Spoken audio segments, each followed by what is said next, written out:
Doutor, por que ele não acorda? Eu não sei. Não faz sentido. O que quer dizer? Não tem nada. Nada o impedindo de acordar. Ele simplesmente não acorda. Os olhos deles. O que tem os olhos deles?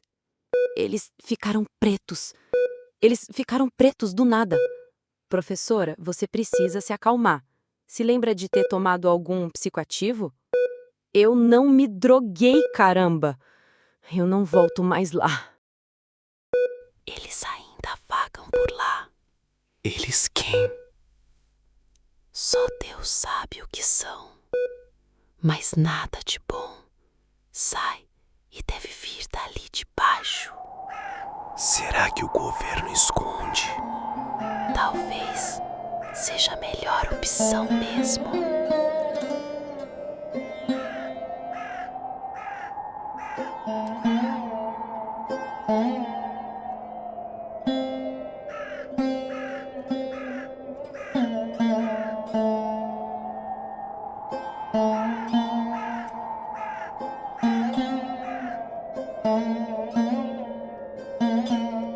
Sabe aquelas histórias que parecem piada de mau gosto? Pois é, imagine um vilarejo esquecido no fim do mundo. Literalmente. Uma vila no meio das estepes do Cazaquistão chamada Kalat. Um lugar com menos gente do que gato e com menos explicações do que perguntas. Em 2013, as pessoas começaram a dormir, mas não era um sono comum. Elas desmaiavam no meio da rua, no meio do trabalho, no meio da vida. E quando acordavam, isso se acordassem, vinham acompanhadas de lapsos de memória, alucinações e uma sensação constante de que algo errado estava naquele solo. Os locais chamaram de sono misterioso, eu chamaria de prenúncio. A mídia chegou tarde, e quando chegou, saiu correndo, porque ali não se tratava só de ciência, mas de silêncio. Um silêncio tão denso que dava para cortar com uma faca.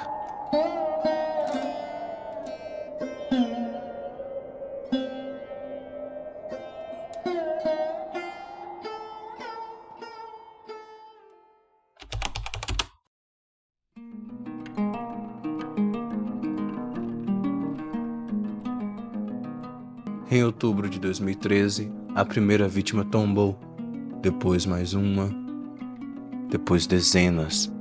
Gente jovem, velha, saudável, não importava. Eles dormiam por horas, dias, acordavam sem lembrar o próprio nome. Alguns diziam ter visto formas no escuro, outros conversavam com parentes mortos. O governo, claro, apareceu com seu jaleco e prancheta. Deram um nome bonito, encefalopatia misteriosa.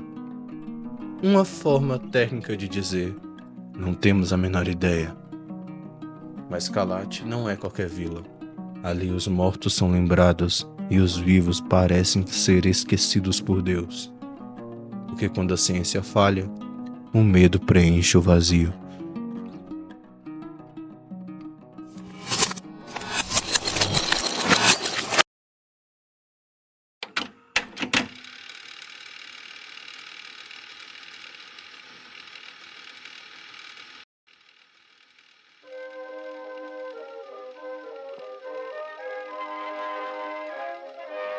Toda cidade fantasma tem um esqueleto no armário.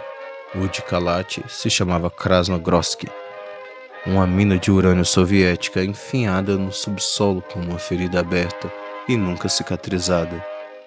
Abandonada no fim da Guerra Fria, essa mina virou uma lenda local.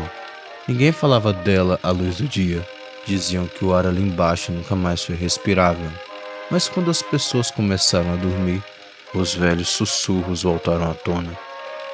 Gente dizendo que as cavernas da mina estavam vivas, que tremores aconteciam de madrugada e que sons saíam do chão. Sons que ninguém queria ouvir. Claro, os cientistas chegaram. Falaram do radônio, monóxido de carbono, gases invisíveis. Mas me diga, quando foi que um gás fez você sonhar com o inferno e voltar falando com fantasmas? Talvez a mina esteja liberando mais do que fumaça. Talvez, só talvez, ela esteja soltando memórias.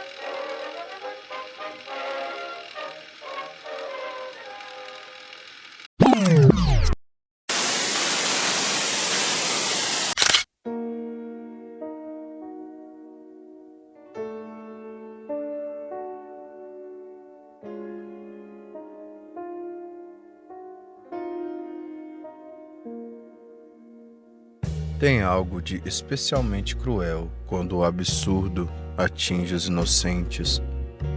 Crianças de 10 a 11 anos caíram como pedras no meio da aula. Dormiram no colo dos professores. Acordavam chorando, sem saber onde estavam. Uma delas, Nastya, contou à mãe que conversou com o avô morto e que ele disse para não acordar ainda. Os adultos tentavam racionalizar. Gases, calor, estresse. Mas as crianças, elas sabiam. Elas sempre sabem. Você não ouve falar de Kalat no noticiário. Nunca houve uma série na Netflix. Nem um documentário premiado. E sabe por quê? Bom, porque quando os homens do governo não conseguem explicar, eles apagam. As casas foram evacuadas, famílias separadas. Alguns moradores receberam pagamentos para se mudar, outros simplesmente sumiram. As reportagens pararam de chegar. Os dados desapareceram, mas o sono continuou, como um animal selvagem que não liga para cercas ou decretos. Hoje, Kalat ainda existe, parcialmente, parte cidade, parte túmulo. E quem ainda vive lá, dorme com medo. Medo de não acordar. Ou pior, de acordar lembrando do que viu do outro lado. Kalat é um daqueles lugares que nos forçam a olhar para o abismo. E o mais assustador é que às vezes ele olha de volta. Pode ter sido um acidente geológico. Pode ter sido gás. Pode ter sido o que quiserem. Pode ser só o começo. Uma rachadura pequena no tecido da realidade. E cada um que dorme lá pode estar sonhando por todos nós.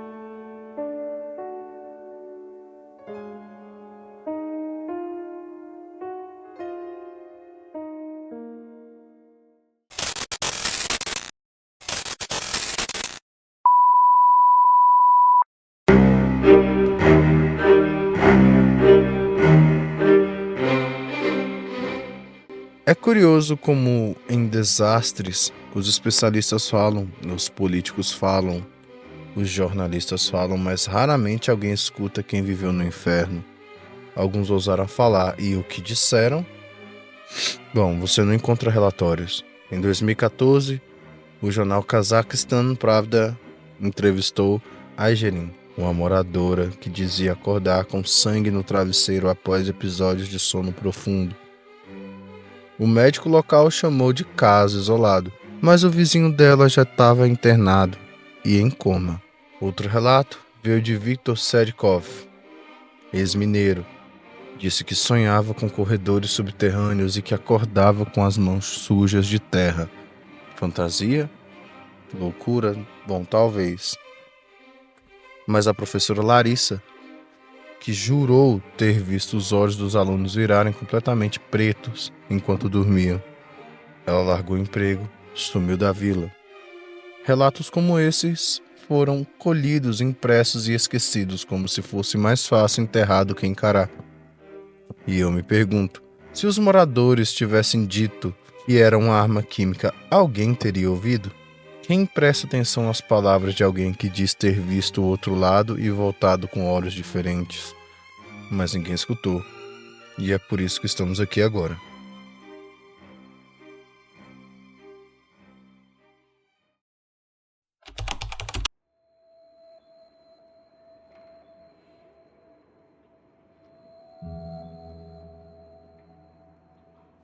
O caso chamou a atenção do mundo, e é claro, a ciência, sempre faminta por explicações, não tardou em aparecer.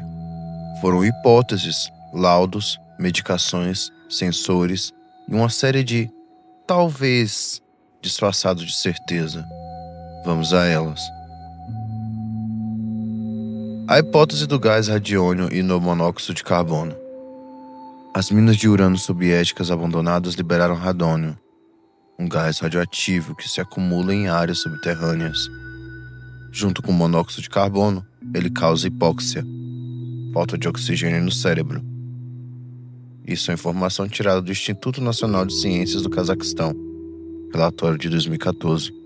Parece plausível, certo?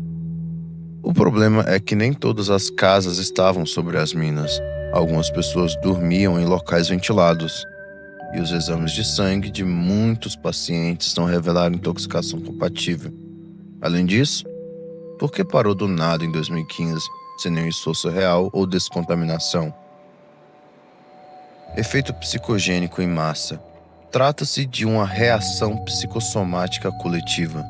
Ansiedade extrema, lenda local e sugestão social provocam sintomas reais. Essa teoria é popular entre os céticos. A mesma usada para explicar risos incontroláveis em Tangyanka ou as danças sem fim na Idade Média. Mas aqui há um detalhe desconcertante. Primeiro, crianças pequenas, sem acesso a notícias, também dormiram. Animais de estimação apresentaram sonolência. Casos ocorreram em horários distintos. A mente pode muito. Mas será que ela age sobre cães e gatos também?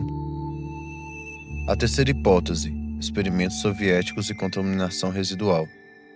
Alguns cientistas e ex-oficiais da era soviética sugeriram que experimentos subterrâneos com armas químicas e nucleares teriam sido conduzidos na região entre 1950 e 1980. E o que não foi enterrado foi esquecido, ou melhor, convenientemente ignorado. Durante anos, despejamos materiais radioativos e gás de laboratório em câmeras subterrâneas em Kalat. Mas sem documentos oficiais, a ciência recua. Porque sem evidências, a ciência prefere o silêncio. Absurdo. Transtorno neurológico desconhecido. Em 2014, médicos do Hospital Regional de Akmola identificaram padrões incomuns de atividade cerebral nos pacientes de Kalat. Eles descreveram um estado de sono profundo e microdespertares repetitivos, algo nunca visto em distúrbios comuns. É como se o cérebro estivesse preso em círculos, tentando acordar, mas sem sucesso. Dr. Nurzahan Akhmuzayev, neurologista consultado pelo canal KTK News. Porém, nenhum marcador genético, viral ou ambiental pode ser associado ao fenômeno. A teoria morreu na mesa de dissecação. A ciência tem hipóteses, mas Kalash tem cadáveres e certezas. Ninguém sabe ao certo por que aquelas pessoas dormiram por dias. Por que algumas acordaram e outras não? E por que o mundo inteiro esqueceu disso tão rápido? Talvez, como dizem os céticos, tudo tenha sido fruto da mente humana. Ou talvez, como eu costumo pensar, foi um sussurro vindo do fundo da terra. E a ciência não tem ouvidos para escutar. A ciência tem a arrogância de achar que tudo pode ser medido. Mas quando acontece algo que não cabe numa equação, ou não cabe em um dos seus tubos de ensaio, muito provavelmente eles chamarão de anomalia.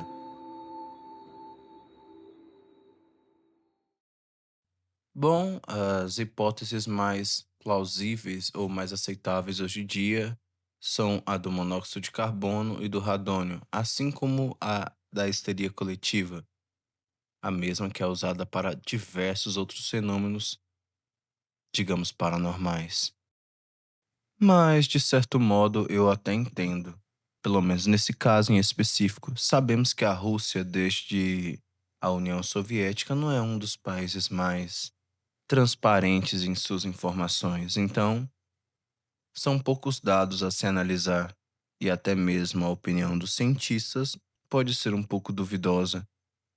Se saberemos o que aconteceu realmente em Kalat, eu creio que é bem provável. Mas assim como naqueles casos que a gente sabe que tem algo estranho, o que nos resta é ficar com a sobrancelha em pé. Aqui é o Curioso em Série. E para quem ficou até aqui, interaja com o canal, se inscreva e compartilhe, e seja curioso.